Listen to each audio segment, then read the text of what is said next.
Assalamu alaikum wa rahmatullahi wa barakatuh. Alhamdulillah wa salatu wa salam ala rasulillah. The topic of our talk tonight is loon, pursuit of happiness, from rap sensation to Islam. We were going to have a short 2-minute clip, a video clip, to give a background of who Loon is. And I'm sure some of you know, but for the others who Loon is, because it would have been touching to know the background of where Loon came from to Islam on his journey in pursuit of happiness. The video clip, unfortunately, is not here right now, but I'll do a short introduction myself, inshallah, from what we have come across. Although I knew very little about rap music, but I've gotten to know a bit in the last couple of days. Just to understand and appreciate, and really, that it's very befitting pursuit of happiness, which is the topic of our talk today. Loon, back in 1995, our special guest speaker, he started to write songs for some of the top singers at that time. But in fact, let's go, when we're talking about the pursuit of happiness, let's go back before. Loon was born in a family where his grandfather was in the film industry in Hollywood making movies. As a child, he went to the school where the Hollywood celebrities, their kids would go to the school in Beverly Hills.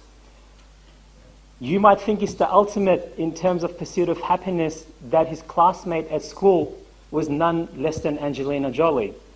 And then later on, he grew up to become as big as any celebrity, mashallah, tabarakallah, if I could say that, which is by writing songs for Bad Boys Records with Puff Daddy as their lead singer.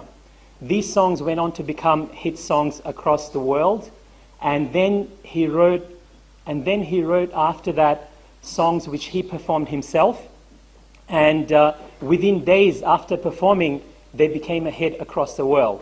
That took him to many countries around the world, performing concerts in front of audiences ranging from 30,000 to 50,000 people for one concert. This was all, I guess, a happiness that some people might think in a dunya sense. Some of these songs, some of these songs were nominated for the Grammy Award. Some of them, actually, he won 8 ASCAP awards as well for the songs that he wrote and performed. One of them, of course, was his album that was titled with his own name, Loon, and another one that I believe he shared with Puff Daddy, which was titled, I Need a Girl. Now, many people might think that's the pursuit of happiness. That was one of the albums, one of the songs that he sang. Since then, he's become a Muslim in the last 2 years, and that is where we can see on his face loud and clear he found so much happiness. So today, we will speak about the pursuit of happiness, Loon, from the rap sensation to Islam, and we pray to paradise. Jazakallah khair. Assalamu alaikum wa rahmatullahi wa barakatuh. And alhamdulillah, nahmaduhu wa nasta'inuhu wa nastaghfiruh, wa na'udhu billahi min shururi anfusina wa min sayyati a'malina, min yahdiyallahu fala mudilla lahu, wa min yudlil fala hadiya lahu. وأشهد أن لا إله إلا الله وحده لا شريك له وأشهد أن محمدا عبده ورسوله صلى الله عليه وآله وسلم. Wow, someone's cheating. No, you wasn't. It was you? No, I'm joking. Brothers and sisters in Islam, once again, I want to thank the brothers and all those who participated in making the arrangements. I want to thank y'all all for inviting me. Because as you know, when we do not thank the people, we do not thank Allah. And gratitude is something I'm going to touch on as well today by elaborating on the pursuit of happiness. The pursuit of happiness is something that we all seek, we all hope to obtain. We all go through very strenuous lengths to try to find true happiness. And I want to share with y'all today basically my journey which led to the happiness that only Islam can give you. It led to the happiness that only Islam can offer you. I spent many years of my life chasing what I thought was success. Like the brother mentioned, I was born and raised in the streets of New York. I was born in Harlem, New York City. It's a mecca for a lot of things. Drugs, violence, hip-hop, you name it. Anything sinful under the sun definitely took place in Harlem. And this was the environment I was born and raised in. Raised around those who had a significant influence in the community, speaking mainly of those who were hustlers, drug dealers, crooks, criminals, whatever you want to call them. And being that this was the most dominant influence in the community, this was the beginning of my pursuit to obtaining success, was by indulging in the activities that took place in my community in regards of drugs, violence, etc. Now, living in the inner city, many of you may know or may not know, when you live in impoverished communities, everyone is seeking a way, basically a way out. Me, I was raised by my grandparents. My mother and father, they were very known. They were known legends in the street. They acquired millions and millions of dollars by dealing in drugs and violence. But by Allah's permission, I was handed to my grandparents, who were more, pious, more upright. My grandmother's a beautician. My grandfather, he served 30 years in the army. So they were pretty much the center of my family. They were the only ones who established what we call a halal way of living. Wow. Alhamdulillah. So basically, by me being raised by my grandparents, I learned certain morals. I learned certain things that prepared me for dealing with what was outside the door. Because as parents, many of us know we can create, the most firmest structure in the home, but there's also, or always, another set of parents waiting outside the door. So all the morals and the good character and good mannerisms that I learned in my house, I was able to utilize these things in order to, coexist with the individuals that, ran the community in regards to drugs and violence. And I found myself indulging in this stuff. I found myself making a lot of fast money, and I found myself getting into a lot of fast trouble. Found myself getting incarcerated. Found myself dealing with a lot of the ills that came with the street. And remind you, this wasn't by choice, this was by default. This was by being in an environment that bred this. So every dream that I had, like most kids start off honest, they want to be cops, they want to be doctors, they want to be lawyers.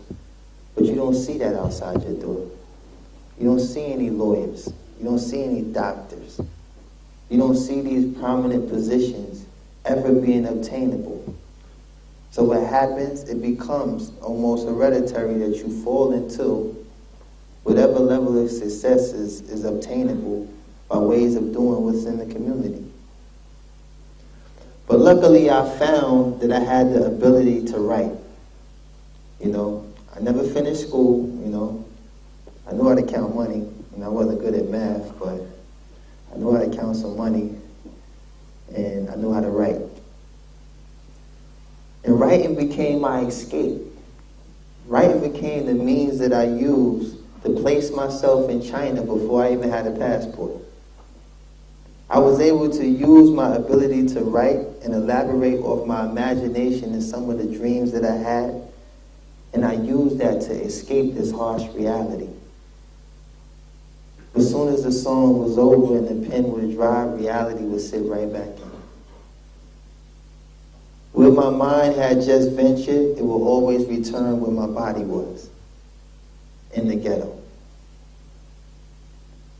But I never gave up on the writing, because I found satisfaction in it. It was very therapeutic for me. It gave me a means to find some sort of balance without losing my sanity being in this environment. And this was the beginning of my pursuit of happiness. I found happiness through expressing myself by writing.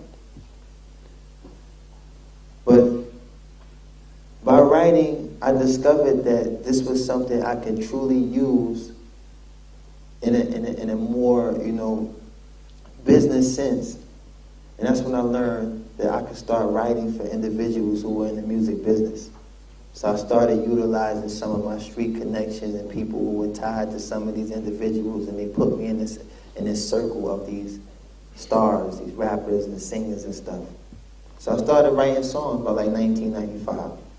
Believe it or not, the first song I ever wrote was for Shaquille O'Neal, a basketball player. One time he tried to do his little rap rendition. He thought he was a rapper at one time. And I wrote the songs. They happened to be big records because it was Shaquille O'Neal, Alhamdulillah, I started to continuously write and continuously find success being a ghostwriter, meaning no one knew the origin of these songs. I would just write them, I would receive checks in the mail, and I would just, spend this money recklessly, thinking that as long as I have this ability to write, it was easy for me to do. So as long as I keep writing, I could always have money. So I never was responsible for the money. I would just take the money and blow it. And it gave me happiness. It gave me joy to be able to go buy a car, go buy some jewelry, buy things, give things to my family, give things to my little sisters. And I became kind of like the breadwinner. But then eventually, this writing propelled me into being an artist. And I wrote some very big records. I wrote over 52 top 10 hits. I sold over 7 million records worldwide. Alhamdulillah, I'm on my 3rd passport. I done seen pretty much all 4 corners of the globe. Last grade I finished was the 8th grade. My education came from traveling. My education came from paying attention and being very attentive to the things that was passing me by as I was living my life, pursuing happiness. Now, many of you question yourself every day. What is happiness? What is happiness? What truly makes us happy? In my case, family made me happy. This was the only thing that made sense to me was my family. I was a father at 16 years old. I left my house at 15 years old. I've been on my own pretty much my whole life. So when I look at some of the young brothers here and I can see the know in their face and I can see the innocence, I can tell that you still spend hours playing Xbox and you enjoying your childhood. These were things I missed. These were things I missed because I had to endure the responsibility of being a parent at a very young age. But this was the only thing that made me happy, was having my family. But when my career took off at Bad Boy Records, which a lot of y'all may be familiar with, Puff Daddy, P. Diddy, Sean Combs, Diddy, the many names he has, alhamdulillah, may Allah guide him. He's a good brother, he definitely need our du'as. But everybody who does know him know he's a very iconic figure in the music business. And doing these successful records with Puff, I got a glimpse at what I thought was success, what I thought was happiness. I thought happiness came with buying a $300,000 car or $200,000 car. But after a while, I would drive it, the buttons and everything, all the light-up gadgets inside it would get boring and it would just become a car. It would be no different than a Fiat. Go from Ferrari to Fiat while sitting in the Ferrari. These things had expiration dates. There wasn't no longevity in this happiness. They were very short-lived moments that I could only extend by living vicariously through people who didn't have it.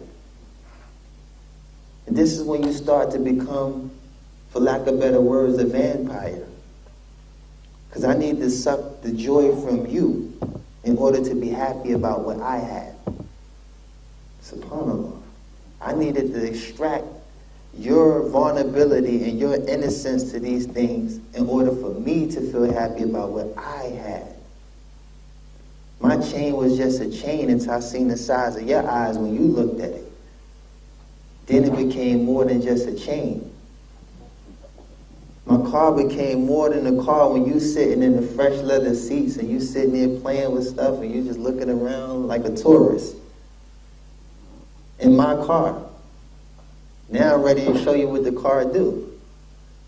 But before I was doing it all the time and it never amazed me. This is what you call living vicariously through other people. And when I started to get in this state, I thought it was only me. I thought it was only me. Until I started to meet people who were more richer and more successful and more powerful than me. And they would do the same things. SubhanAllah, when I need a girl, a lot of y'all know it was a very big record. But it also was like a big wedding record. I found myself doing weddings for the Mexican cartel, Russian mafia. I was in Ireland with the IRA. I had a Russian call me on the phone. "Loon, my daughter loves your song. I'm going to send a jet." Like, who is this guy? I don't know this guy. Next thing you know is another guy, big dude, he called just to let it be known, but then another guy come. He's the translator and the guy that's going to do it. And he'll say, "Loon, we're going to send a car. We're going to pick you up. We're going to take you to Teterboro. You're going to get on the jet and you're going to go to Kazakhstan." I'm like, what? Stan? I just heard a Stan. I knew Istanbul. I knew all these stands, I'm looking at the media like, there's a stand on the end of that. Kazakhstan? Kyrgyzstan? I'm thinking all the stands. I'm not going nowhere near no stands, man. I ain't standing nowhere. But that's how it used to be. These people would live vicariously through me, and I'm thinking that, I had the power to live vicariously through others. But just because his daughter loved my song, he's pulling strings now. "Loon, I'm going to send a car to pick you up." It's happened to me many times. I done met triads, yakuza's. I found myself doing weddings for some of the most craziest people in the world, some of the most wildest organizations in the world. I'm like the wedding singer. I'm like, this international wedding singer. And I'm looking at how people are gravitating to me and extracting what little joy I had left to make themselves happy. So now I'm sitting amongst a circle of vampires, and guess what? I'm one of them. SubhanAllah. And I thought this was happiness. But what it really was a disease. It was a disease. Very short-lived. It's like anything you ever tried in your life the first time. Whatever sensation you got the first time, you've been chasing that. You're chasing that. You're trying everything to reenact that moment that took place the first time you had ice cream. First time you did anything. You go to the same spot to get the same thing, but it don't taste the same like the first time. So you say to yourself, I'm going to go to the other store down the street and get a box of Briars, and maybe that ice cream will taste the way it did when I tried the first scoop. But it never happens. So now you're trying to find alternative ways to recapture these moments. And that's when you realize you're really not happy. That's when you realize there's an emptiness now that needs to be filled. Because all the ambiance around my outer shell and my exterior looks like this guy is having the time of his life. You are turning on a video, you're seeing 3-minute and 40-second frames of me, quote unquote, living it up. Young kids all over the world are looking at us, jumping out of helicopters, riding Harleys, doing all of this in just one session. 3 minutes done went by. We done been in 3 different vehicles, 2 different states, and you looking at this fascinated, like these people must be extremely happy. Some of y'all done seen videos where brothers is just throwing $20,000 and $30,000 in the air. It's raining money. You sitting up there looking at your bills like, man, if I could just fall out the TV screen right now, I would pay my house off and everything right now. I would just pay everything off 6 months ahead. But all we was doing was forging happiness. We was forging it. Forging it. I heard of counterfeit money. We had counterfeit lives. And it didn't matter if we owned some of the things inside the videos.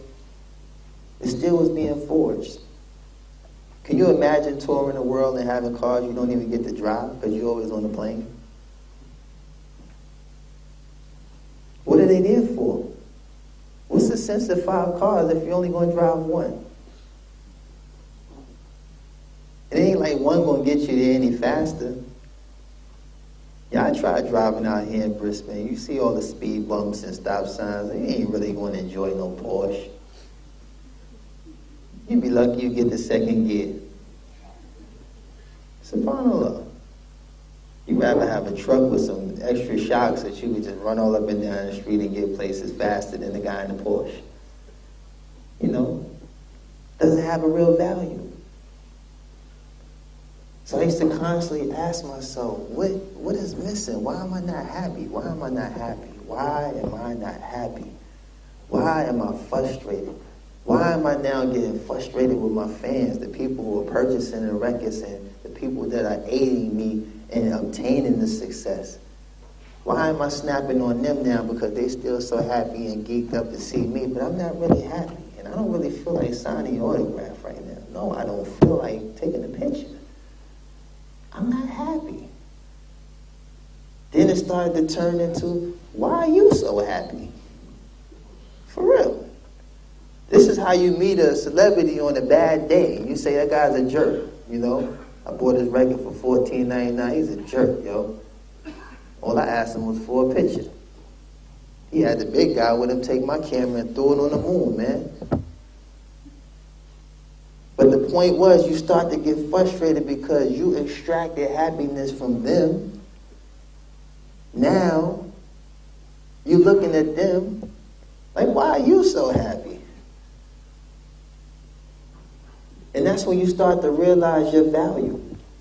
You start to realize, like, I mean, why is this person acting like this about me? If he only knew what I was going through right now, I would trade in anything just to have that genuine smile that's on his face right now. I would trade in anything to have that innocence and that naiveness that comes from not really knowing why you even happy.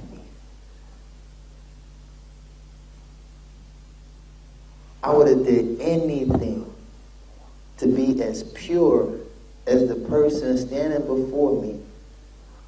All he spent was $14.99. And he got everything he wanted. I may have spent hundreds and hundreds of thousands of dollars.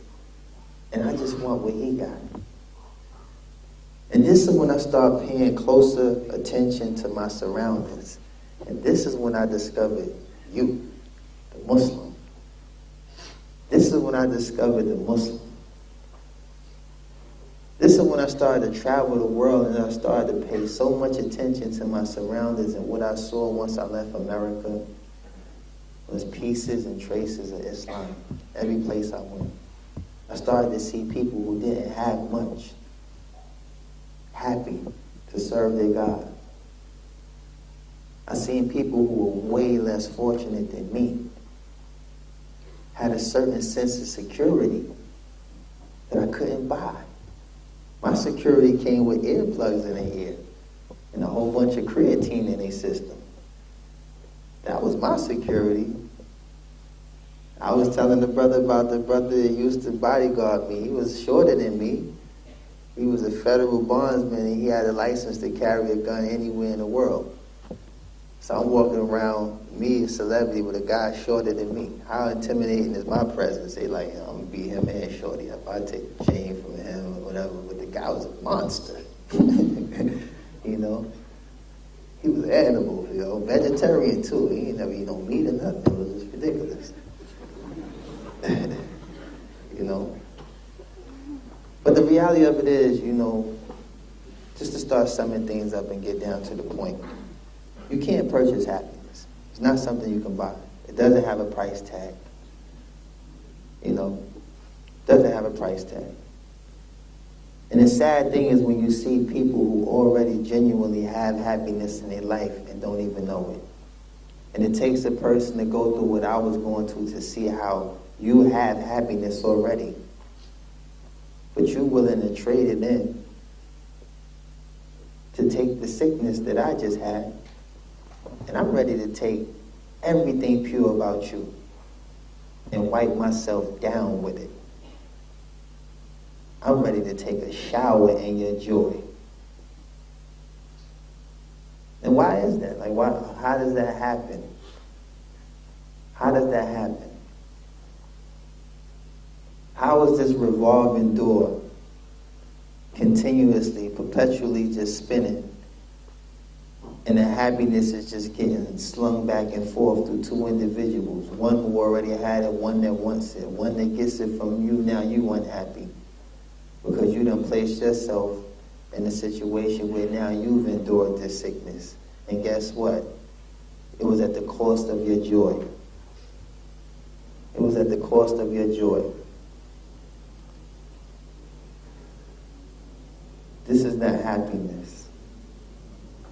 This is not happiness when you're chasing something material, chasing something that has an expiration date, when your family will love you forever. I mean, many of these celebrities, I've been around people that had to be reminded it's their mother's birthday. SubhanAllah. As Muslims, you know, we don't celebrate it, but as a Kafir, I mean, it was a big deal to know your mother's birthday at least, like, you know. Some flowers or something, it's your mother. Your assistant had, I mean, guys, their assistant had to come and say, oh, you know, it's your mother's birthday today. Oh, you're right. You serious? Oh, yeah. This the womb you came out. Like, how you forget that? But that just shows you how engulfed people are in this lifestyle. But you don't see this. You don't get to see this. Some of y'all young brothers today, y'all more concerned about Jay-Z being a Mason and all this crazy stuff, and y'all don't even know nothing about your own deen. So you about to trade in happiness to educate yourself on propaganda. SubhanAllah. This is not a fair trade. This is something that's crazy. And I can see it now. I couldn't see it before, but I see it now. It's like this is kind of like, this is destructive. This is self-destructive. Sisters as well, you're not free from this, you know. Some of y'all ready to trade in this security, this modesty that you've been given to put yourself in a situation where you're looked at like an instrument, or where you're looked at like a tool, an object of beauty, when Allah already sees you that way. And any pious man who fears Allah, he sees you that way.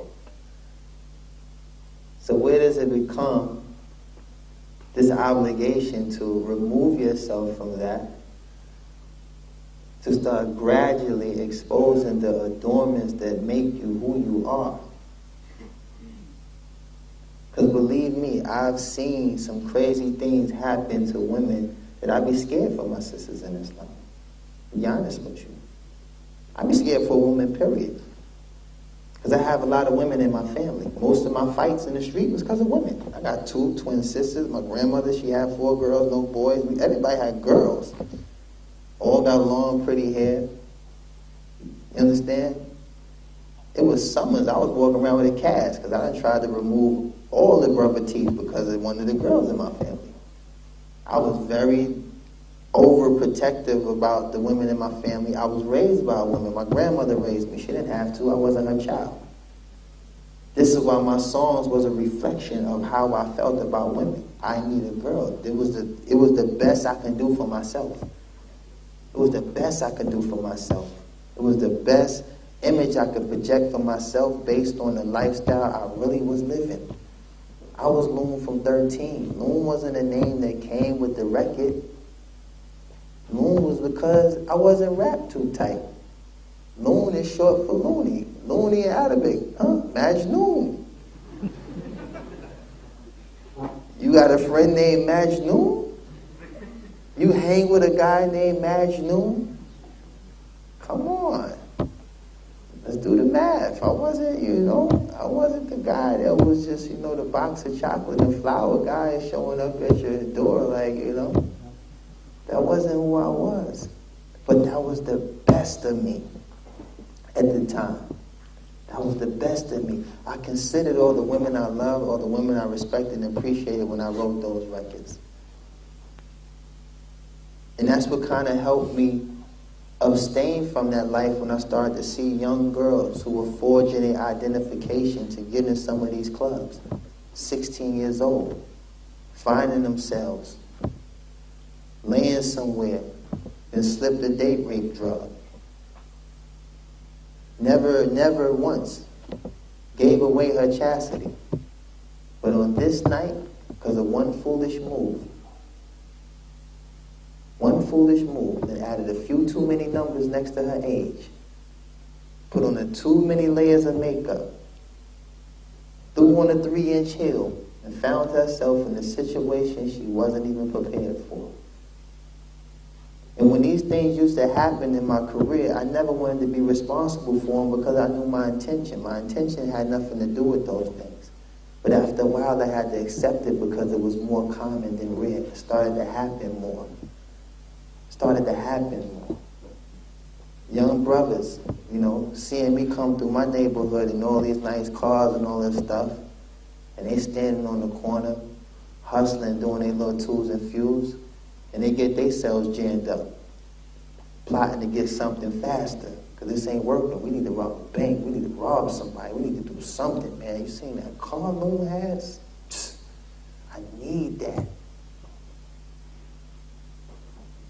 I done seen lives lost for nothing in the streets. Absolutely nothing. Just for a person to have a short-lived moment himself. To spend 25 years the rest of his life in jail for one little robbery. Just to have something for 5 days before he gets trailed down by the police, beat to a pulp, put in a car, and spending 25 years of his life down the drain. And the only thing you got to talk about that whole 25 years is that 5 days you had a Ferrari. Stuff. This is sick.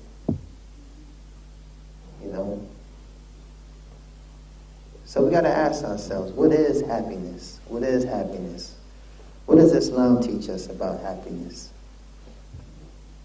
What is the real pursuit of happiness? I will tell you 3 of the 4 principles to the pursuit of happiness by Shaykh al-Islam Muhammad ibn Abdul Wahab. 1, when you are given, you are grateful. I repeat, when you are given, you are grateful. How much have we been given? And how truly grateful are we? This is the first step to pursuing true happiness. When you are given, you are grateful. By show of hands, how many brothers and sisters in here are born and raised Muslim? Not half a hands, put them up like on a roller coaster. Yeah, that's what I'm talking about. That's almost 90%. That's actually the whole room pretty much. How many are reverts, such as myself? MashaAllah. How many of my brothers and sisters from Adam? Meaning my non-Muslim brothers. No, you're my brother in Islam. I'm talking about from Adam. Because we all have the same father. Adam, any non-Muslims here? No. Okay. We've been given something. We've been given a mercy. We've been given the mercy of Allah subhanahu wa ta'ala when He sent the Prophet Muhammad sallallahu alaihi wasallam as a mercy to all mankind. And just to have my non-Muslim brothers and sisters thrown in the loop, every nation before this nation today was sent a messenger. was sent a clear warning, only by the mercy of Allah, to warn the people to worship God and only God, to worship Allah and only Allah. And those that chose to follow that messenger will be saved on the day of resurrection. And those that neglected or deprived that call to Tawheed, meaning to worship God and God alone, on the day of resurrection, they will be the losers. And this was something that happened repetitively, all the way up to the Prophet Muhammad sallallahu alaihi wasallam. The most diligent in this call to worshiping God and God alone was Noah, alayhi salam, Prophet Noah. For over 950 years, he called the people to worship God and God alone. And if I'm not mistaken, may Allah forgive me, only 72 people I recall got on that ark. We got over 70 people here. How long did that take? Didn't take 950 years. If I said free food at the masjid, that joint to be full before I finish the sentence. Free.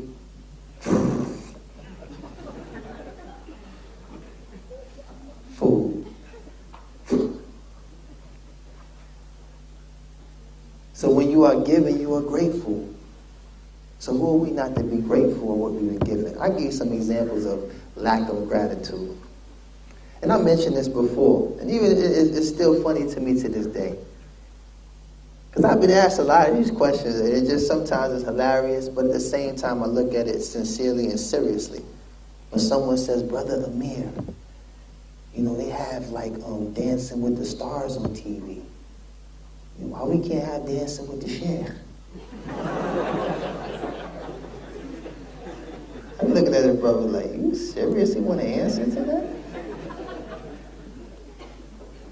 SubhanAllah, you really want it? I'm saying, you know, it'd be dope if, you know, you can spin a sister around in their car and do, you know what I'm saying, the brother come out with the gutra on his head. And, what you think? Like, kid, come on, are you serious? You'd be surprised. I'm trying to tell you, I've been asked some crazy things. Brother Amir, you know, they got the NBA, right? Why we can't have the NBA? The Muslim Basketball Association.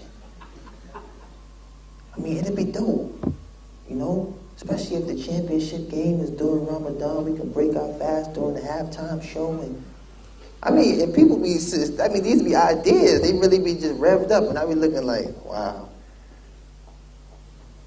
You ever think about giving dawah to 50 Cent and all of them? I didn't ask to be a Muslim. I mean, Allah makes Muslims. Fortunately, he guided a rapper. Now you want the whole rap world? You want every rapper now?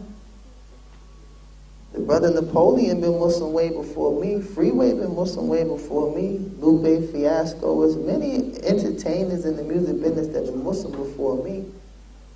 But Allah didn't choose them all to give dawah. Allah didn't choose them all to come out here for the sake of Allah and share these experiences. They're actually still living it. And may Allah guide them. But this is where the lack of gratitude comes in. It's like this is where we find ourselves competing, like I just told you before, trying to extract the joy of others or trying to extract something that makes others happy when Allah already gave us the guidelines to establishing and obtaining true happiness by way of adhering to our obligation and our purpose of creation. It's to worship the one who created us. Because if we die in that state of submission, only by Allah's mercy we enter His Jannah. We enter His paradise. It's not a cheap ride. It's not something you do from your lazy boy seat. Feet kicked up, remote in your right hand, drinking it, you know what I'm saying? You're sitting there like, God knows what's in my heart. Yeah. He knows.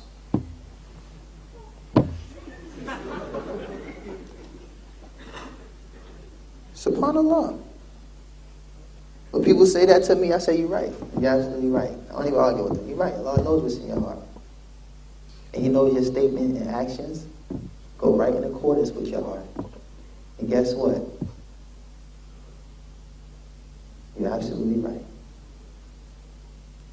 He knows what's in your heart.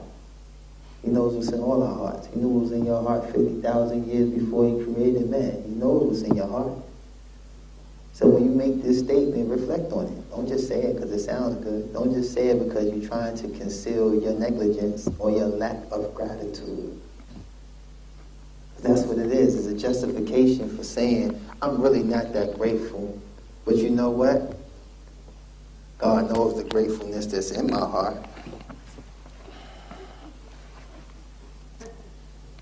This is a lazy act of ibadah. This is not even really ibadah. This is not worship. Worship is taking the most beloved part of your body. Most beloved. For the sisters as well, this is the part you love. And placing it on the floor. That's gratefulness. That's gratitude. So when you are giving, you are grateful. This is for the shabab as well. Y'all young brothers, I hope y'all paying attention. You ain't working yet, right? You ain't got no job, right? You got a job? You better than me. You better than me. You know, right now, your job, you do have a job. You know what your job is? That's your obligation. It's to worship. What's your job? It's also an obligation, but it is a duty to be dutiful to your parents. It's a duty. To be dutiful to your parents. Why? Because they provide for you. You ain't working quite yet. I ain't see you put up nothing for the phone bill this month, did you? So when you are giving, you are grateful. And y'all all look grateful. MashaAllah. Alhamdulillah. Y'all all look grateful. But as adults, you know, this is where we fall short. We don't show the gratitude for what we was given. Second, when you are tested, you are patient. When you are tested, you are patient. Why are we patient? Because we've been given the greatest incentive for being patient. After every hardship comes what? Ease. Ease. If somebody said, yo, Akhi, I need you to stand on this corner, sell oranges in the blazing hot sun for 5 hours and I'll give you $5 million. Your name would be Abu Tangerine, right?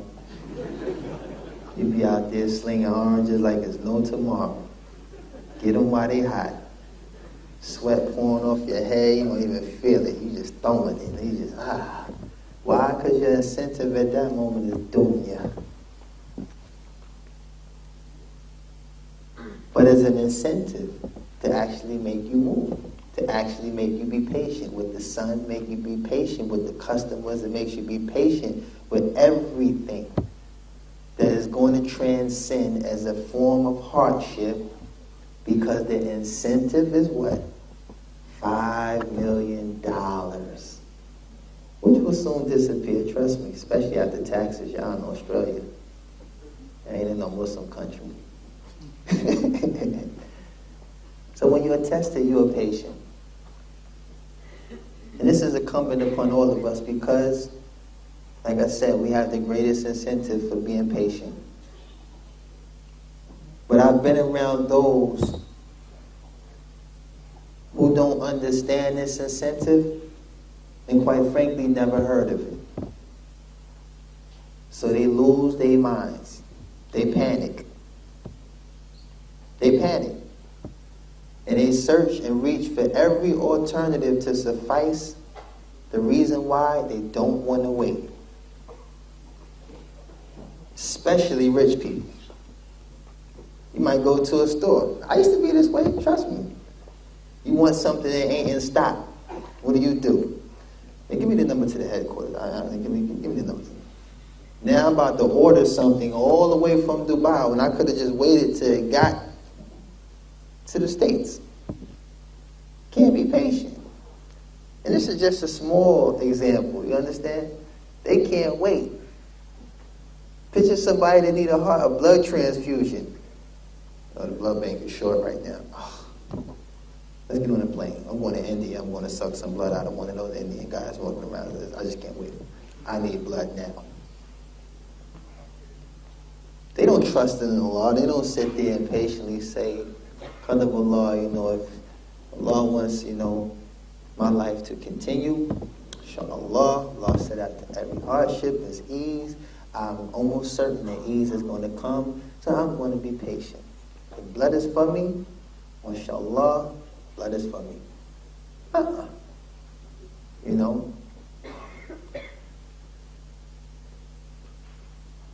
I've seen people, who are not even patient when it comes to reproducing children. It's like, I can't wait.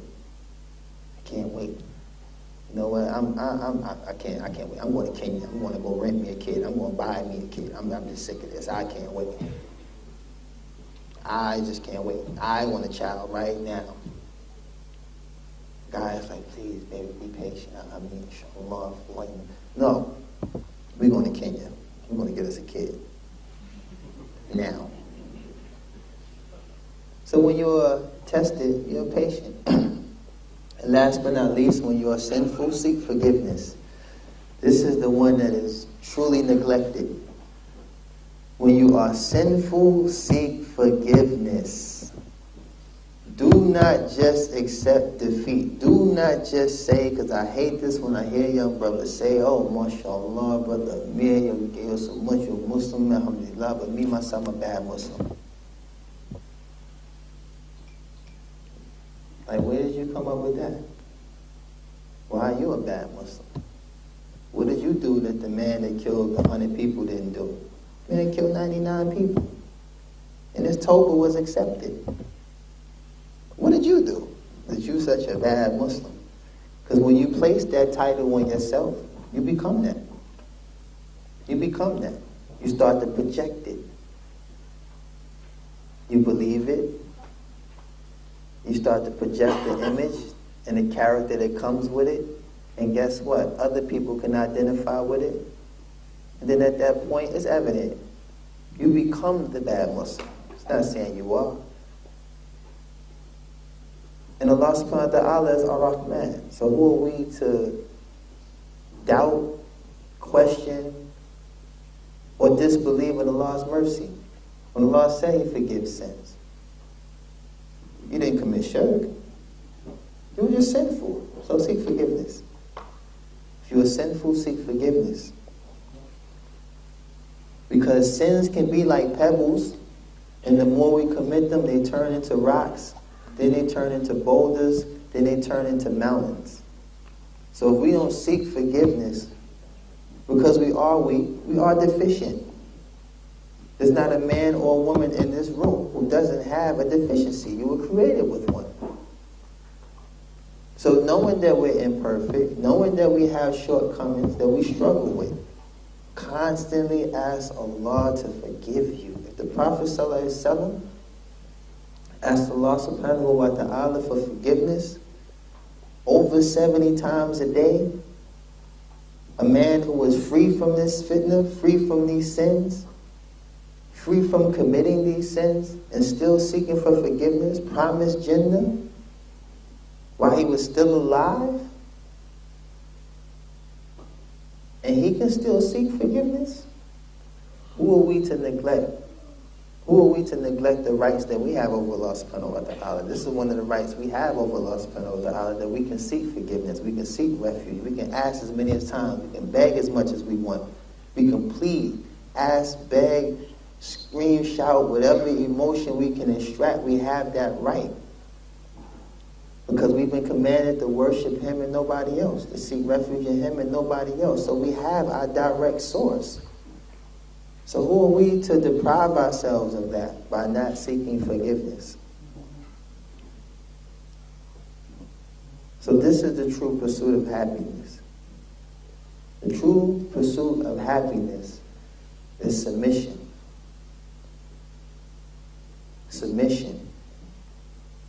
Submitting and sacrificing everything that you thought was going to make you happy for what will truly make you happy. Because Allah's promise is true. Allah's promise is true.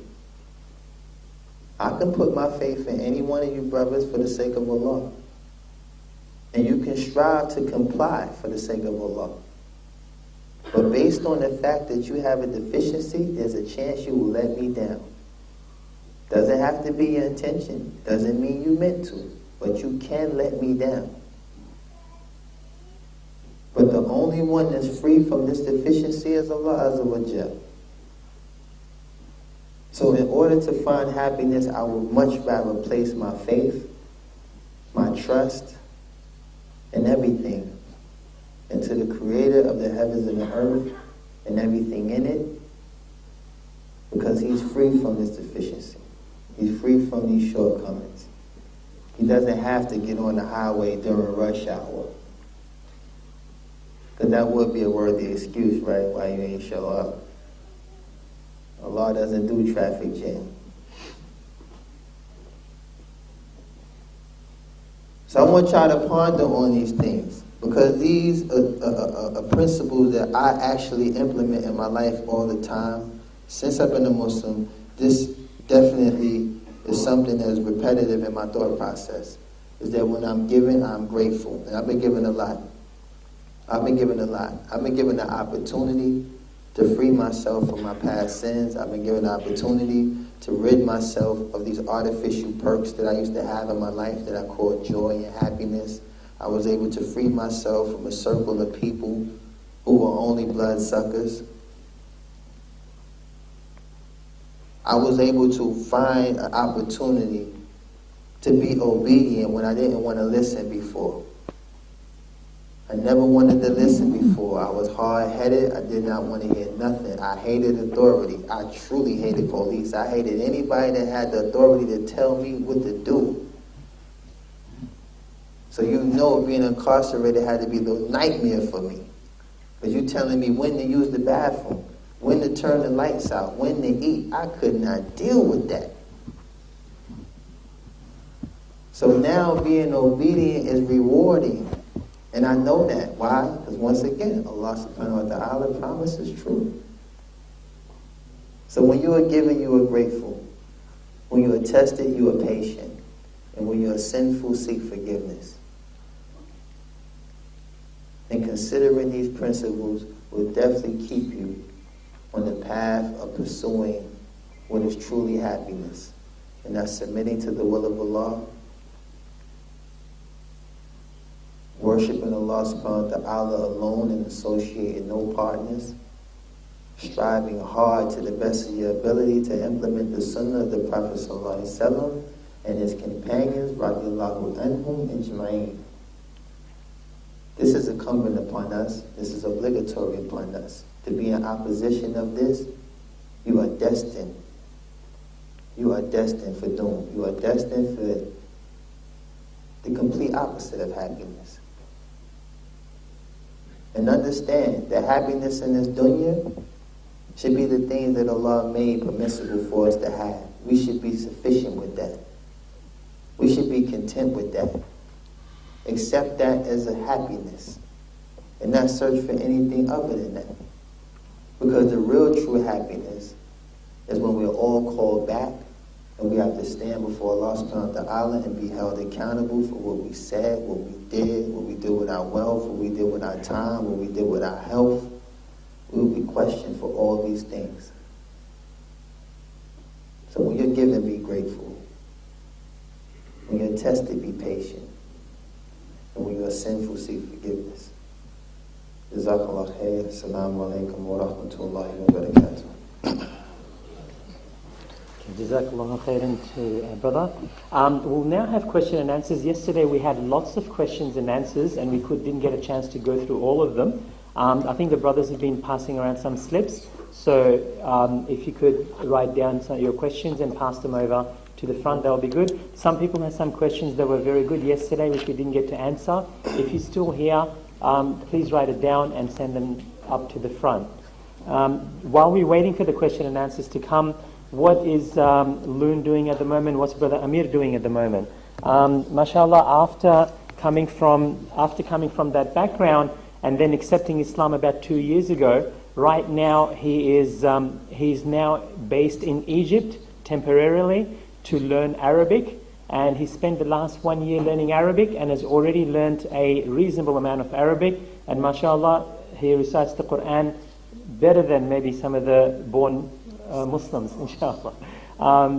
But yes, so alhamdulillah, at the moment he's learning Arabic in Egypt, and then he would like to also learn Islam as well, and then he would like to speak to the people around the world about Islam and about pursuit of happiness as a Muslim, because he would like to be able to speak from the Quran, from the verses of Allah. Anything I said that was incorrect is only from my own shortcomings, my own lack of knowledge, and from the shaitan. And if anything I've said is a benefit and has increased us in any way, this is only from Allah subhanahu wa ta'ala. And just like the brother mentioned, I just recently, moved to Egypt. I've definitely, have no intentions of returning back to America, only for the need of giving dawah or visiting my family. I've sacrificed many things for the sake of Allah, but I think this is probably my best sacrifice yet, is to give up things to seek nearness to Allah, and the only way we seek nearness to Allah is obtaining beneficial knowledge. Beneficial knowledge. A lot of y'all young brothers, I'm looking around, I would love to see some of y'all out in the desert with me, in Arabic class. Trust me, it's kids younger than me in my class.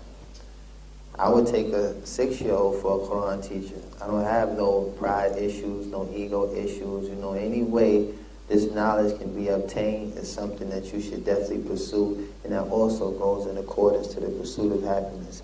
There's knowing your religion, but this what gives you strength. We were born and created weak, but the only thing that makes us strength is having knowledge of our religion. Knowledge of the language that Allah subhanahu wa ta'ala revealed this book in. Knowledge of the authentic narrations that establish the traditions and the sunnah of the Prophet ﷺ by way of the example of those who preceded him. And learning the basic fundamentals of your religion, this is a protection. This is a protection for you. This will protect you from your shortcomings. This will protect you from your desires. This will protect you from trying to incorporate role models out of individuals who have way more flaws than yourself. Especially some of y'all young brothers that be listening to these hardcore rap cats and y'all be trying to implement these guys. You'll go to jail way before him, trust me. He's not even going to do nothing. He ain't going to bust a grape in a fruit fight. But you'll go to jail before him. Trying to be him, you'll end up there before him. So, by all means, like I mentioned yesterday, for those who wasn't here, get your Sahaba rookie card.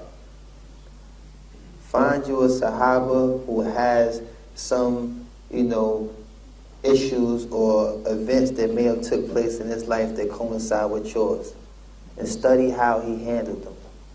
Study how he utilized the book and the sunnah in order to rectify these affairs. Find one, because these were men of virtue. These were people that Allah was pleased with. Like Allah says in Surah At-Tawbah, and first and foremost to accept the religion of Islam from the Muhajirin and the Ansars. And those who follow them in totality and faith, Allah is pleased with them and they are pleased with Him.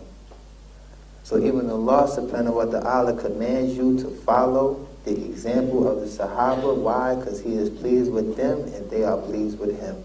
This is why we say radiyallahu anhu. So study this religion.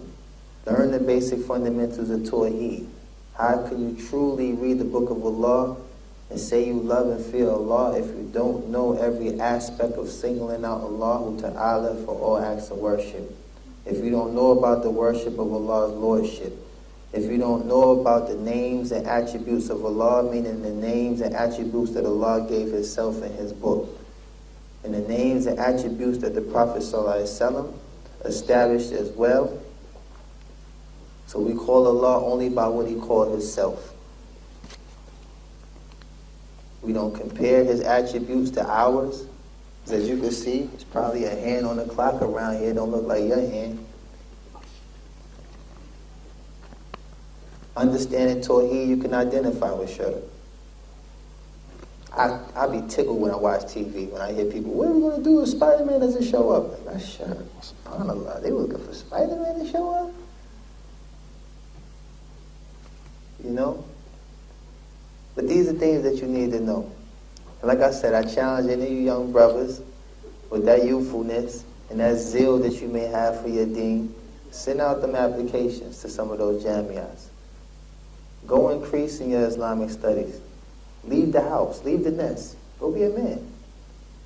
Go be a man. Stop living off of mommy and daddy and reenacting your hip-hop renditions and playing games with their money. Playing games with their hard-earned money and their hard-earned effort and time. Come back and show them that you're a man. Come back and show them that you can be the successor of the family, that you can extend the lineage and increase, the benefit of being in your family. These are things that should be on your mind. Same thing with your sisters. One day you're going to be a wife. You're going to be a mother to a child. How could you be the first imam of the household when you don't even know your religion? How could you teach your child anything? You don't want to learn Baba and Umi, that's it. He wants to learn Islam. She wants to learn Islam. So you have to know Islam in order to pass it to your child. You are the first imam. You are the first. So this is a challenge for all of y'all. Let's go get it together. Inshallah. Barakallahu feek. First question, when you quit rap, was it hard? Do you sometimes feel like you need to rap on a track? I ain't gonna lie, I'm human. Sometimes I listen, I'm like, man, I'd have killed that. But then I come to my senses real quick. Real quick. But I don't need it. Let's make sure we understand the linguistics of this question. I don't need to rap on the track. I don't feel the urge to rap. But like I mentioned to a brother earlier, if you was a former alcoholic, do you walk past the liquor store? No. You find a new route. And as my brother in Islam, why would you want that for me? Like, yo, brother, you should do Islamic rap. Why do you want that for me? When I just got up there and told you a whole hour of what it just did to me and did to my life, why you want that for me? What is the first sign of Iman? When you want for your brother, what you want for yourself? Why you want that for me? Obviously, you may want it for yourself. Or maybe you want me to entertain you. I'm not entertaining no more, I'm your brother. When I was entertaining, you probably couldn't get 5 feet in range with me, because I had some big dudes that ain't like everybody. Want to shake my hand. So, alhamdulillah, I mean, look how accessible I am. I'm your brother. I can shake everybody's hand in this joint tonight. Sorry, sisters. I love y'all for the sake of Allah, subhanAllah. But, yeah, I don't need this, And I don't need nobody needing it for me. You want for me, you want good for me. Make dua for me. But this is a trial. This is a hardship at times. Traveling, leaving my family, a lot of this stuff. But I do it for the sake of Allah. And I do it because I feel like if I can, with the minimal knowledge that I have, can benefit you. And this is the reason why, like the brother said, I want to study. I want to speak to what's legislated. Because if you're going to listen to me, let me tell you what you should hear. Let me tell you what the scholars of Islam are going to tell you. But if you're going to take it from me, let me tell you what they're going to tell you. Let me try to reconnect that connection with those who are more knowledgeable. Because this is where I sought out advice. If I can't get it from the local imam or the students of knowledge in my vicinity, I call those that have a little bit of English. If not, I have a brother translate for me. But I can call the scholars and find out. I'm going over your head. I'm like the dude in the store. I want to talk to the supervisor. I got a fly in my drink. I want to talk to the manager. You understand? So, alhamdulillah. Next question. Bismillah. I missed your talk last night. Who would just introduce you to Islam? Well, Allah subhanahu wa ta'ala guided me to Islam. I'm going to run through this quickly for that person because all these questions mean something to me. Allah subhanahu wa ta'ala guided me to Islam. I didn't want to be a Muslim. I wasn't searching for the Muslims. I didn't have friends that was Muslims. I only lived in a community where Muslims exist, and I was aware of the Muslim, but I wasn't aware of Islam. These brothers did not wear Islam on their sleeve. May Allah guide them. These brothers did not call me to Islam. There's times I came in the store short on a pack of Pampers. I was vulnerable. He could have called me to Islam, but instead, he gave me the Pampers. So only Allah guided me to Islam. Like I said, being attentive, traveling the world, I started to notice certain things about the Muslims. The good characteristics and manners of the Muslims. And these characteristics started to surpass the false perceptions that I had from the media and the propaganda that is used to slander the Muslim. 1.5 billion people around the world are not radical. You would not come outside if it was 1.5 billion Muslims that just wanted to destroy something, blow something up, or kill somebody. You would not come outside. I lived in a neighborhood, it only took 2, 3, 4, 5 people to cause terror in the whole community. You get 1.5 billion people that's like them, like Big D and all, you know what I'm saying? Nobody will come outside. We'll have Muslim milk courier services and stuff. Your Muslim friend will go get milk for you. Yeah, man, we running low on milk. You think you can go to the store and get us some milk, please? You know, the wife, she got the baby. I can't go get no milk right now, you know. I can't, man. Nah, Mustafa was acting crazy this week. Come on. 2, 3 million people every year going to make Hajj. What if they just decided we're not going to go to Hajj? We're going to go this way and go flip some tanks over and do something stupid. No Hajj this shit. Hajj boycott. Let's go. No way. Astaghfirullah azim. You understand? So when I started to see these things, I'm a real person. And you know how they say in the street, real recognize real. And I've seen real and I accepted it and I appreciate it to this day. Alhamdulillah for Islam. Alhamdulillah to be Muslim. Bismillah. What triggered you to accept Islam, etc.? What was an event or situation or person? Like I said, it was a lot to do. I can give you one example. When I was, it's kind of funny, I was shopping during the time of Dhur and Asr. And I noticed that one of the brothers had like a little, you know, modest setup like this, with the oils and whatever on it. He just threw the blanket over it, put a rock on that end and a rock on that end, and this brother might have went 5 miles away to take a nap. I'm from New York City. I repeat, I'm from New York City. I'm looking like, is this guy crazy? We put the club on the car and everything, locked the steering wheel just to walk 10 paces to go to the store. This man had left his whole livelihood on the table and walked 5 miles away to go to sleep. All I needed was 2, 3 good brothers from Harlem. We could have just cleaned them out. That alone blew me away. I said, are you kidding me? Is this what people do with their merchandise out here? But I asked the brother, what's going on? He's taking sun nap. What do you mean sun nap? I'm a grown man. Take nap? Grown men take nap. We put the kids to sleep. You don't go to sleep. 24 hours, man. I get a full suit in New York, 3 in the morning. What are you talking about? Midday. Can't shop. Everybody going somewhere to pray. Kidding me? First time I heard the event. Like I said the other day, it just made me melt. Because I remember the efforts I put forth to make music, to make you dance. And this thing, you know, the band goes off and everybody stops. You know, I'm like, my music is whack. Because my music did not demand that kind of attention. Nah. I might have sold a lot of records and sparked a lot of hearts, but I've never seen people that receptive to something like the event. So, you know, there's a lot of things that triggered it. Alhamdulillah, you know. What do you think about women that wear the hijab before and now that you are Muslim? Oh, I'll give you a funny story. MashaAllah, tabarakallah. I was in Toronto. At the time, I wasn't a Muslim. And I remember doing this show. And I remember these young Muslim sisters that just happened to be in the front row of the show. Allah subhanahu wa ta'ala knows best why they was there, how they got there. But my show was a little extreme, you know. But I remember just feeling super guilty every time I walked to this side of the stage and I seen it, and I was like, man, they messing up the vibe. I need to go back over here. You know? I like my screaming retarded fans. I just want to rock for them. And then I would go back again, and I'm like, oh my God, who let these girls in? And then I remember backstage, you know, a brother ran up, yo, listen, my sister, she wants your autograph. And I'm like, ooh. And my sister, I see these two Muslim sisters, they all modest and giggling.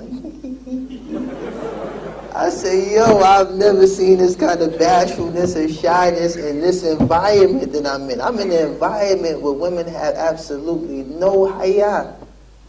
None. No shame. You understand? I've never seen this. I'm like, this is cute. And I'm saying to myself, a woman like this, man, I probably got to sit down with the father, wrestle the uncle, beat up the brother. Like, it's probably all kinds of complications you got to go through to get a woman like that. Shy? Wow.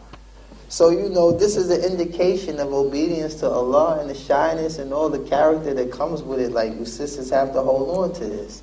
Because even at that time, at the most jahil state of my life, I never thought that I could abort them, deceived them, persuaded them, whispered something in their ear. It was just like all bets is off. If you're going to do anything with those girls, it better be respectful. And that's what your hijab demands.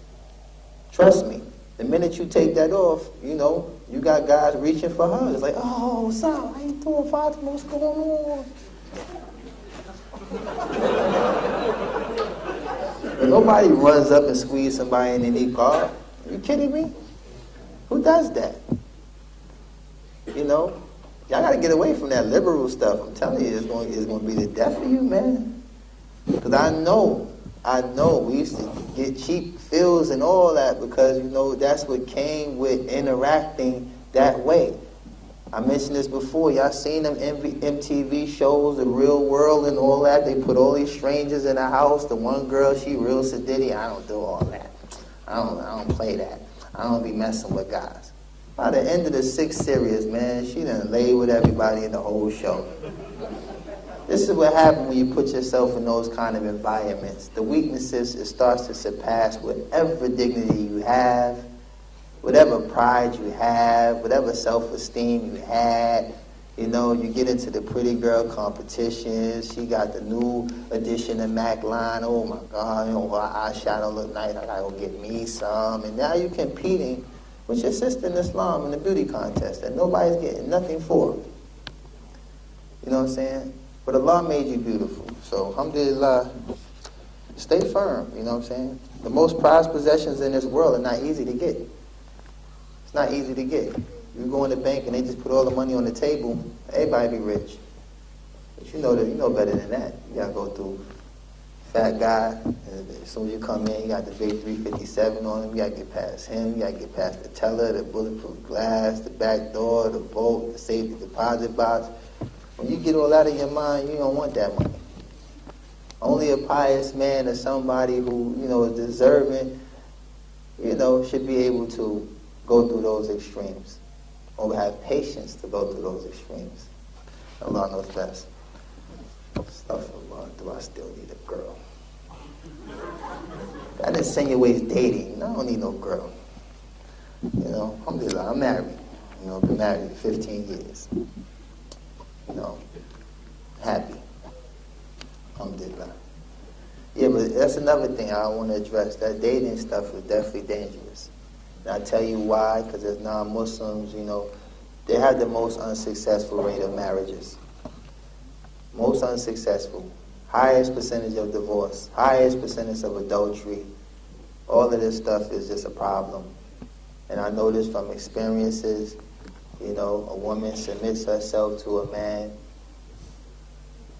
gives up her adornments and all the most prized possessions that Allah subhanahu wa ta'ala has given her, and the brother just get cold feet and cop out. This is what dating leads to. You know, I wasn't married when I had my first child. I was 16 years old. I was past puberty. So you know what that means. Everything works. So playing around at that age, you can end up like me, a father. missing out on Xbox, missing out on all the things that you attach yourself to as a kid, missing out on that innocence that comes with, having friends, going by their house on their bike, calling them to come outside with their bike. I missed all that. I didn't get to play two-hand touch football and all. I didn't get all to do all that. I had Pampers to get. I had milk to get. I had stuff to do. You understand? So don't play around with that stuff. That's why marriage is a protection. This is the wisdom of Allah. Marriage is a protection. Protects you.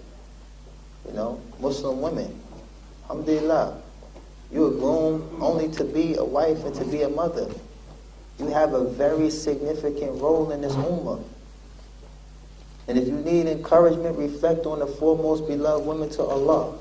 Reflect on the virtues of the Sahabiyat. You got women that want to be treated like Aisha and them, but you don't want to be like them. You want the treatment of the wives of the Prophet ﷺ. You don't treat me like Aisha, but you don't act like Aisha.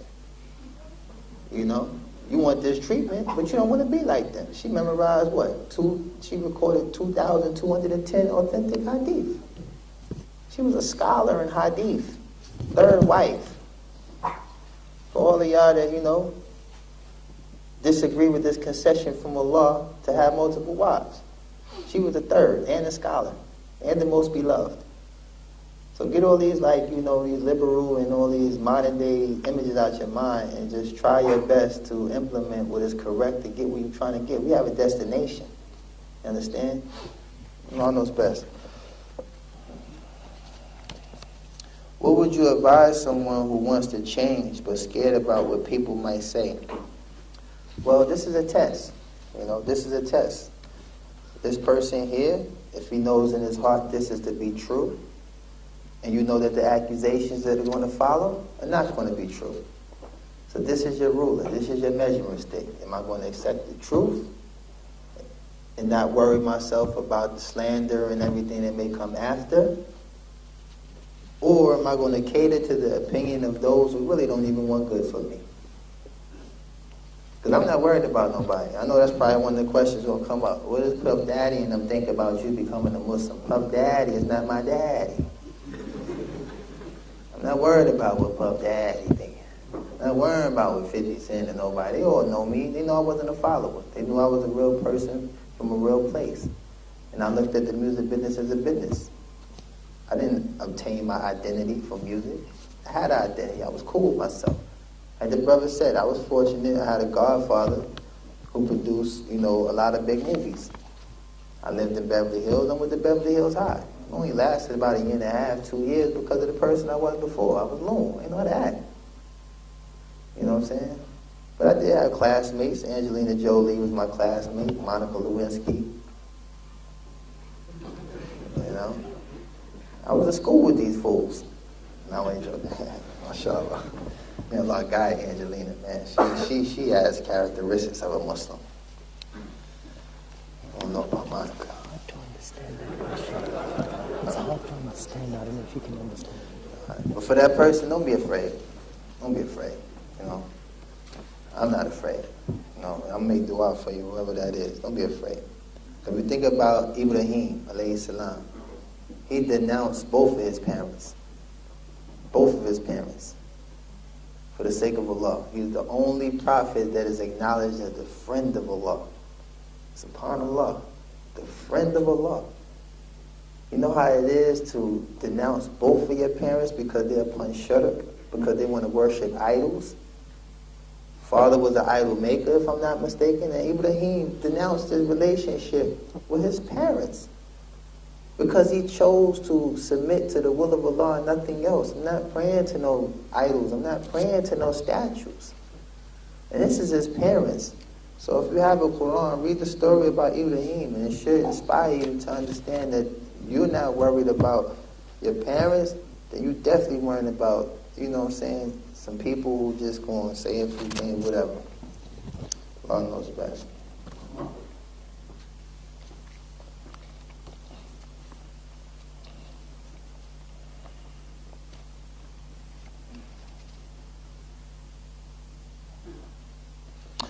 That's a good question. MashaAllah, from a non-Muslim brother or sister, inshallah. Says, doesn't if, you got that doctor handwriting too. Doesn't if you think that adopting Islam means that if was just looking for a new lifestyle, and by adopting Islam it found order and obligations, isn't it confusing religion with a more stable lifestyle? Not at all. Because even in Christianity, there were a lot of, things that came in accordance to obedience. When you think of the Torah that came with Moses, this was the law. First commandment was what? Thou shalt not place no other God before me. That's the first commandment. Thou shalt not place no other God before me. First pillar of Islam is what, brothers and sisters? La ilaha illallah. None has the right to be worshipped but Allah. So obedience comes with submission. And submitting is not going to always go in accordance with your desires. You desire to believe that Islam is the truth, or you know that Islam to be truth, but your desires tell you that I'm not ready to completely submit. So what you do, accept Islam first, then work on your problems later. Because at least you have the guidelines to follow in order to come better, to get better. Because the Muslim is not exempt from sin. We're not exempt from failure. We're not exempt from all these things. But the only thing that will save us on the day of judgment is that we know in our hearts, just like the nation before, when they were given the commandment to worship no one other than God, we know that in our heart, this nation, that none has the right to be worshipped but Allah, and that the Prophet Muhammad ibn Abdullah sallallahu alayhi wa sallam is the messenger of Allah. And by knowing that, this gives us a chance to earn Allah's mercy. Are we exempt from the hellfire, brothers and sisters? No. Will we be punished for the sins that we committed? Yes. But do we have a chance to not have to spend an eternity suffering and humiliate and torment in the hellfire? Yes. And that is the incentive right there. It's not the lifestyle. Don't judge the religion by what you see on the surface. They have a statement from the scholars, I believe it was Ali radiallahu anhu, who said, you do not judge the truth by a man, you judge the man by the truth.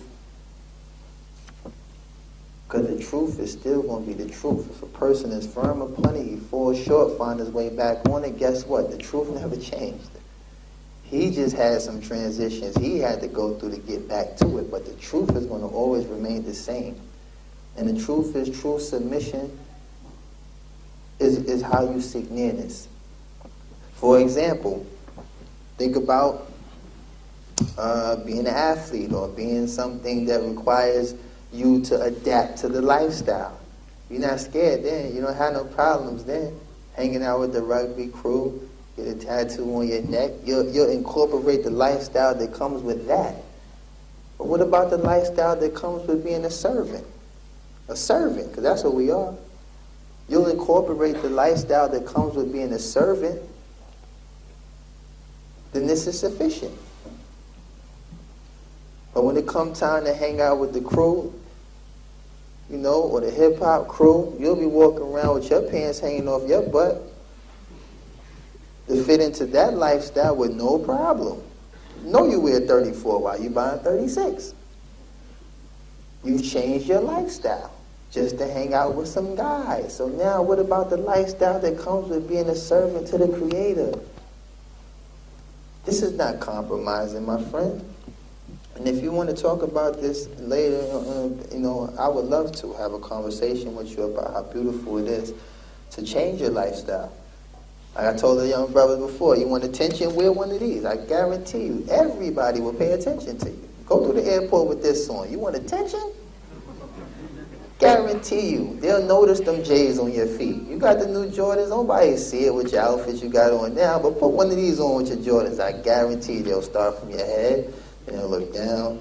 Man, this guy is crazy. He looks kind of like Ben Laden, but man, them Jordans is crazy. does kind of look like he's a little extreme, but his sneakers is fly. Want attention? Astaghfirullah. What do you do with the money you earn and fame? Well, the money took shahada with me, okay?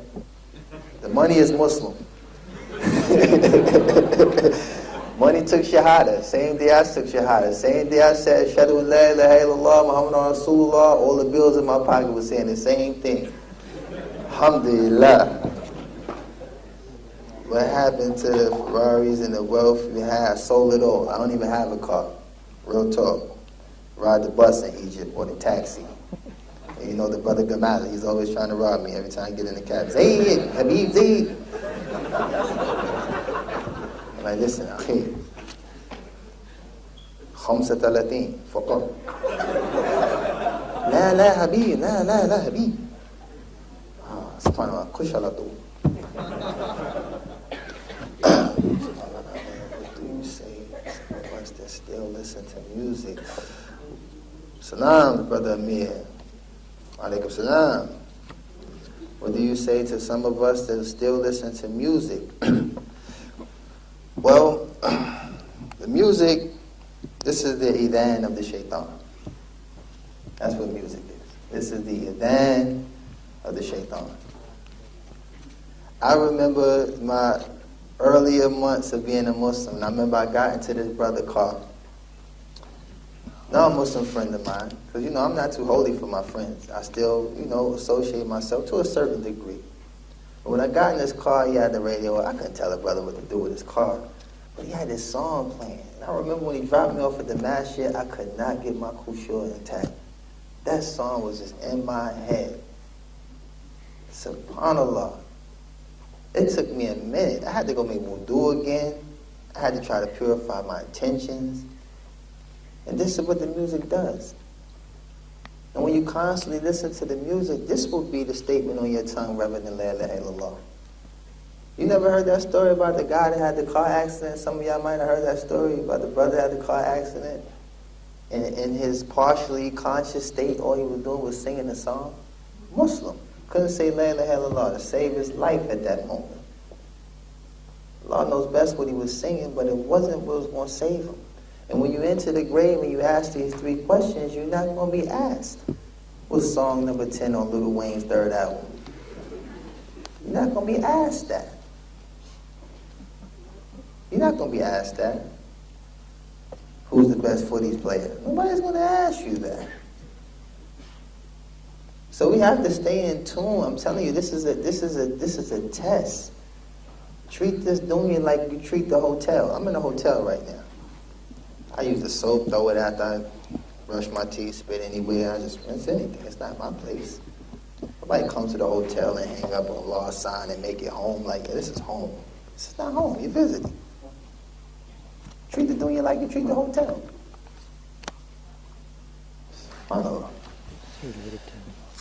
How can we become better Muslims?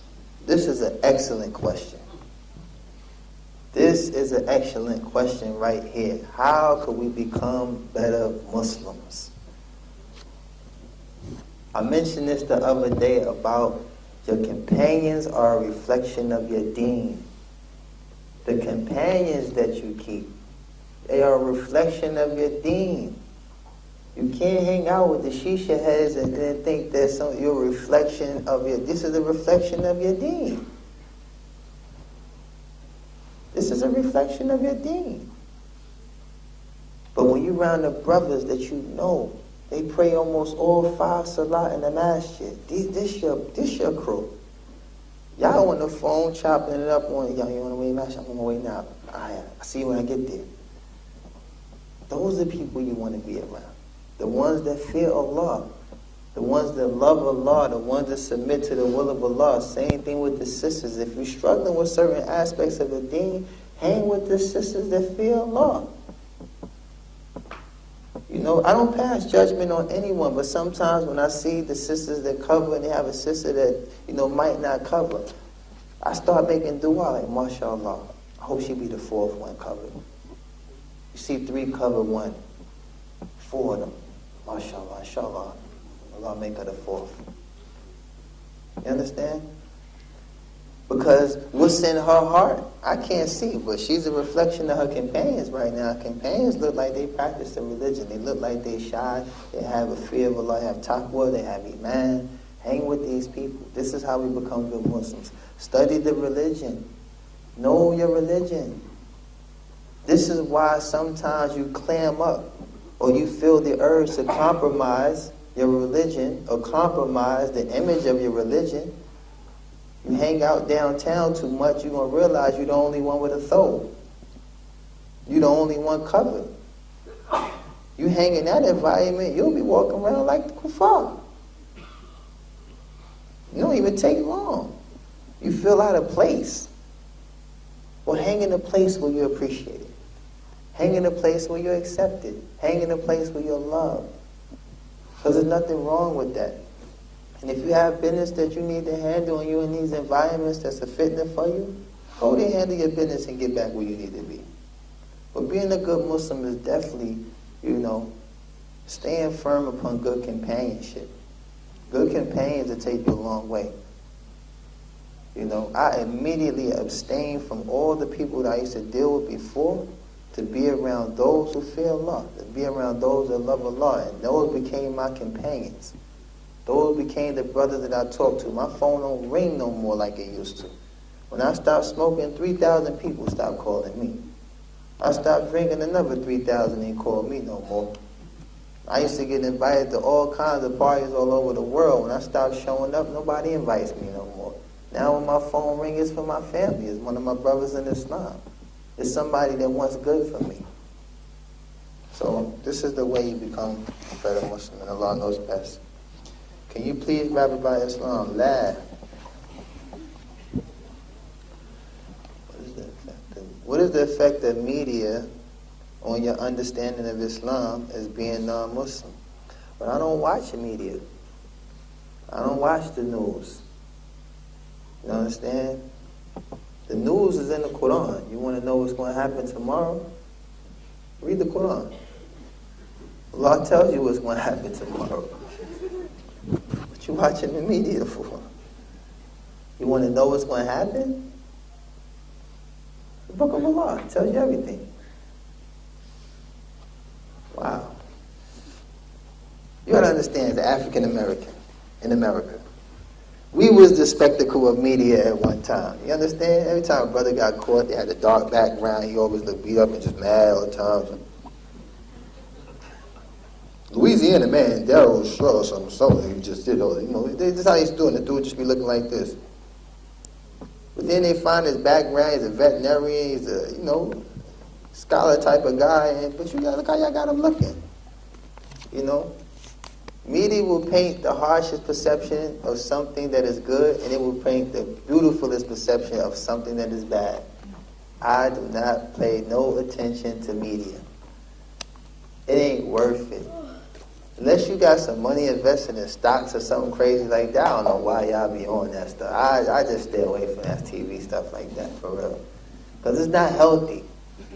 The Muslims is like the hottest thing on TV right now, good and bad. Like, we just all over the TV. You understand? So, you got to understand media. It's not successful unless there's some propaganda involved. It's not a success unless there's a twist to the story or some type of, calam. Stay away from that stuff, because that's what got some of y'all, afraid to be Muslims. Stop looking at TV. Because they say at the airport, we're code orange right now. I don't want to fly to see my mother now. I'll go next month. You want to go fly and visit your mother next month now when you go back down to code green. Code orange don't mean nothing.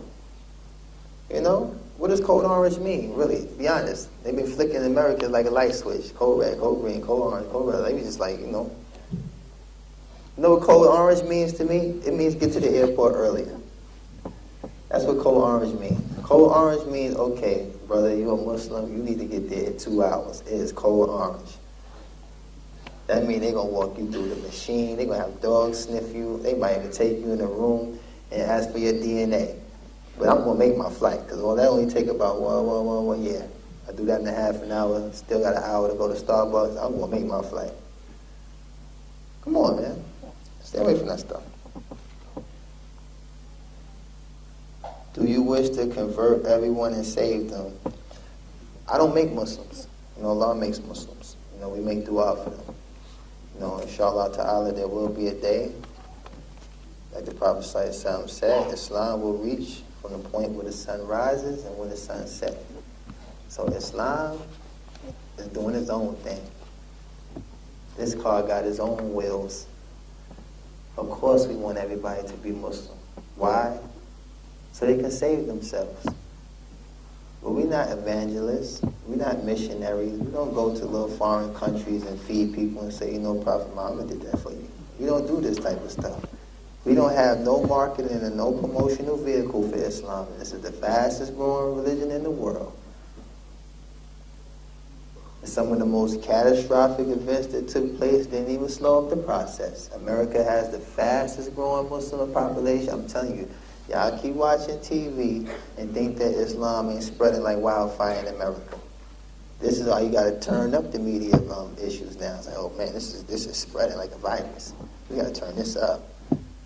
We got to destroy their connection with their other brothers. We don't want people coming to America to aid them. $1 come from Saudi and land in America. You don't know what's going to happen, man. Everybody will go to jail to touch one. Allah knows best, but I love this religion, man. I don't know about y'all, man. Alhamdulillah for Islam. Brother Islam, did you tell about Islam to other rappers? Man, they look at YouTube too. They know I'm out there. Trust me, Some of them, may Allah guide them, especially the ones that are Muslims. Like, I'm very patient with Freeway. I try to work with Freeway a lot. I've invited him sometimes to give talks. And he's a very passionate guy. You know what I'm saying? He stands before the people almost ready to just boil down and cry in tears and stuff because he knows what he's doing is wrong.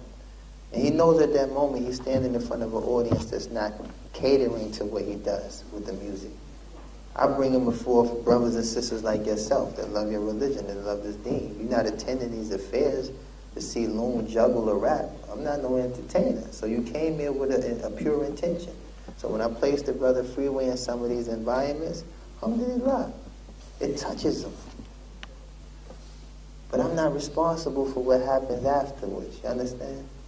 So just make dua for these brothers, inshallah. How many records are currently being purchased worldwide? Was there an increase since you became a Muslim? I don't know. I'm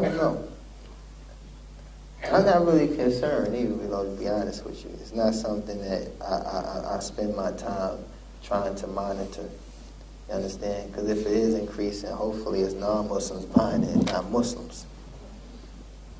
How did you leave the music industry? Did you continue singing for a while you was a Muslim, or did you automatically leave? I went cold turkey. I did my last show in Abu Dhabi and left a Muslim. My last drink was in Abu Dhabi. My last everything was in Abu Dhabi. And I remember when I came back, I remember visiting Muscat, Oman. I used to have the gold teeth, like a lot of the Omanians.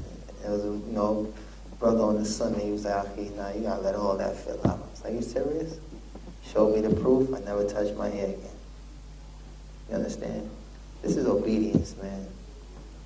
It's not hard. Y'all know how to obey. Some of y'all was born, like I said, most of y'all was born Muslims. SubhanAllah. Obey. After converting this, did you fall in Oh, I'm telling you, man, PhD on the way. After converting to Islam, did you fall into any criticism? If so, huh? Did you face criticism? Face? Oh, you got some good. Yo, you must grade papers and all that, huh? You a teacher too? Did you face any criticism? If so, how did you overcome that? Like I said, airport is another prime example since I travel so much. There's times I used to go on a plane when I was loon. I would buy a coach ticket on purpose and cross my fingers that the person there is young, that they would notice me and boost me up to first class. Now, There's been times I just mysteriously missed my flight. I don't know how. My seat got taken. There's been times they tell me, you know, we had to put cargo on the plane. What do you mean cargo? And I got to pay the seat. This ain't no buddy pass. I paid my money for the seat. Well, sir, unfortunately. Actually, that happened to me coming here. But, you know, I don't know. Allahu Akbar. But, yeah, criticism is not something that has been like a problem for me. Because I never worried about what people say. Because you cannot make everybody happy. You understand? While you're focusing on making one group of people happy, the other group is mad at you. Then you try to shift your attention to that group, now the other group is mad at you. You cannot make everybody happy. So who do we try to make happy? Who do we try to please? We got a source. Please Allah subhanahu wa ta'ala. This is sufficient for you. This is the last one? You got a stack of them. Okay, this is the last one, inshallah. And once again, I appreciate everybody for being patient. You know, may Allah reward all of y'all. I don't have nowhere to go, so I can just run my mouth until they kick me out. But how has your family taken to you converting and have any follow suit? Also, what was the turning point and how did Islam? I'll just answer the first half. Yes, my family, we have actually gotten closer, you know, because my grandfather, who's 88 years old, he took Shahada. My wife took Shahada. My son took Shahada. A lot of friends of mine that, you know, are not so popular. I'm talking about brothers that are struggling in the street took Shahada. It's a really good friend of mine named Chris. I remember I was walking with him and he was just so stressed. And I said, man, walk me to the barbershop. So he walked me to the barbershop. Normally I would have drove or something, but I just said, I'm going to walk. So we walked about 20 blocks. I walked in the barbershop, got a haircut. Chris walked back the other way, a Muslim. So it's like, you know, this has been happening, you know, only by Allah's leave. I don't sort out to convert anyone because I don't have the power. It's not up to me. All I can do is convey, you know, what is true. And it's up to Allah to change the individual's heart, you know. But my family, we got closer because they know now if I'm visiting New York City, where I've done most of my dirt, where I've had most of my problems, where I've received most of my criminal history. But they know now when I visit, if I leave the house, I'm only going to the masjid. They know where I'm going. They hear sirens and all that. They know I ain't around nobody that's getting into that. You know, so it gives them a sense of security, knowing that, you know, I've dedicated my life to serving the one who created me. And by doing that, if any harm comes to me, it's only by Allah's leave. And it's only by striving to be obedient to what Allah commands. And if that happens, inshallah ta'ala, may Allah, you know, be pleased with me. You know. So, I just want to end this by saying, oh, you got another?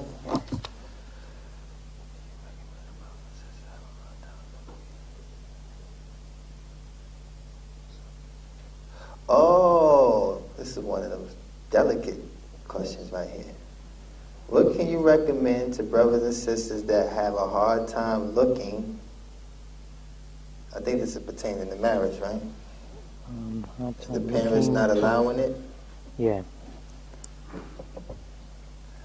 I mean, I'm going to be honest with you. My oldest daughter should be 19 next month. If she was to accept Islam, I would be so honored to marry her off to one of these righteous brothers. I wouldn't care what part of the globe he came from, because I have trust in Allah. You understand? That is your security. You know, parents have to understand this. These young boys ain't got $50,000, man. These young boys ain't got that kind of money. And then you wonder why in certain parts of America and certain Muslim countries that I visited, or places, Muslim communities, where zina is just running rampant. It's turning into a practice. Because you're not allowing the child to save themselves or protect themselves. A lot of times the mother had more say-so than the father. It's like Prophet ﷺ said, no marriage is valid without the father's blessing. Father. He's the wakil. And then some of y'all have these traditional issues where, you want the child to come from the same tribe, the same ethnicity, better off with your cousin. I mean, this is not Islam. Muslims marry Muslims. That's it. And if you don't know this man's character, you ask people that are pious. You ask trustworthy people that know the individual. You investigate. This is the father's job, to find out who is this individual. He came to my house knocking on my door. I said, for my daughter. You don't scare him and run him away. Find out about him, because he might actually be good for your daughter. Same thing with y'all boys. I don't understand how your family convinced you not to get married. Like, how you get scared up? SubhanAllah. So, I mean, this is a very delicate situation, I don't know what go through the hearts of some of the Muslims who, get in the way of this situation, but at some point it's going to happen. Why have your child 30-some years old and never been married? Why have your daughter like 35 years old, never been married? Now the brother that she wanted to marry, who she was intrigued by his deen, he was young, on his way to go study at Medina University. She's 35 years old. She's missed that opportunity. She's missed that opportunity. Now at 35, he's running around giving dawah. He's a talib, he's a student of knowledge, and he missed that, messing with you. But the guy that you approve, got the Fabio look, he's just a hunk, He's cool for you. But you ain't marrying this man, your daughter is. Same thing with the fathers. I know you're overprotective. I got 4 girls, 1 boy. I actually encourage my son. Sometimes I pick at him all the time. Listen, man, if you start feeling some kind of way, tell me. Tell me, man. Don't play. Because we in Egypt, mashallah, a lot of Egyptian girls, they're very attractive. Listen, don't play. Apartments ain't that expensive. Y'all get your own little spot. Come by and visit every once in a while. You come back. You ain't got to come back. You break out. Get out of here. But listen. And I do this all the time, man, because it's just, you sometimes the father, you see that glare, and You're not monitoring your child all the time. You know that this is going to happen, man. We're putting them in environments where this is going to happen. So at some point, let's do it with them. Let's not be against it, because when you're against it, this is where the problems come. And this also goes in accordance with what the Prophet ﷺ said. It will cause corruption in the land, and that's what it does. It causes corruption. I've been in some places, wallahi, the Muslims make up 20%. 20% of those infected with HIV. I'm not going to even point out the community. May Allah protect us all from this. But this is what happens when they start intermingling with the kuffar. They start intermingling with those who practice fornication. You didn't want to give them the Muslim. So now they're searching for outsiders. You done made Muslims look bad to them. It's like every man that came through the door and wanted me, you told him no. Man that came and sat down, came by himself. It was 7 of us circled around him. All he had was Allah. He was sitting there scared to death. That's piety when a man comes like that, man, scared, shivering. Like, man, but I gotta say it because I want to marry her. He gets there, ding, boom. It's like the whole family sitting there. Like, Assalamu alaikum. And I like salam, like, have a seat. What is this stuff? What is this I hear? You want to marry my daughter? What is this? What is this? Like, come on. This is crazy. This is crazy. You know? And mothers, whatever success came from your marriage, you share this with your daughter. Share this with her. Because if success came from it, share it with her. Alhamdulillah, if it wasn't that much of a success, then you steer away from whatever that may have been. But just don't deny them the protection from Allah. Allah made this a protection for us. And I say this, from the bottom of my heart for the sake of Allah. This only increases the ummah. This only brings good. This only brings good. I'm telling you, I have a daughter. Her name is Nasiha. She's my firstborn Muslim daughter. I'm going to have somebody recite Baqarah in my face. Baqarah, hit it. Got that? Alright. What is the ayat? Ayat number 103 in Surah Al-Imran. SubhanAllah. Okay. MashaAllah. That's it. I just want to know he know the book of Allah. I just want to know that he fear Allah. I want to know he trusts Allah. I want to know he's standing in front of me sweating. That's respect. That's shyness. I like that. I like that. Because even when I was a kafir, I was, like I said, I was very overprotective of the girls in my family. I remember one of my good friends, and I'm going to end it on this, my good friend Raheem Bird. May Allah guide him wherever he is. He was my cousin's boyfriend at the time, when this was permissible to me. But Raheem, you know, I didn't approve of the guys that liked their cars more than the girls. Like, you washing and catering to your car and you treat the women crazy. I didn't like these guys. And I didn't do boyfriends. I wasn't cool with nobody boyfriend. I only cool with husbands. You get married, and that was my moral. That was the way, my standards, even when I was a non-Muslim. Don't try to be my friend. Because if you disrespect my cousin or my sister, I'm going to be the guy that come to see you. You know what I'm saying? Now, y'all get married, I'm out your business. I don't care what y'all do at that point. Y'all married. So I was already prepped for that understanding that one day you're going to have to let go. So anyway, the brother Raheem, man, he got knocked out unconscious for my cousin. And I just fell in love with him. It was so funny to me. He was laughing. He's like, why you laughing? I said, yo, you got knocked out cold for my cousin, yo. I'm going to talk to my aunt, yo. Y'all need to get married. He was looking at me like, what you talking about? I said, yo, any man that get knocked out for a woman is cool with me, man. Because that means you're going to protect her. Even if you get your butt whipped again, I know that, you know what I'm saying? You love her. You was laid out on cold concrete, man. I walked by when they woke him up. I'm telling you, I was just astounded. I said, this is from Jahil, knowing that this man is going to protect her. But knowing that a man deemed is sufficient, his aqidah is sound, and the understanding of Islam is correct, this is the protection that Raheem had.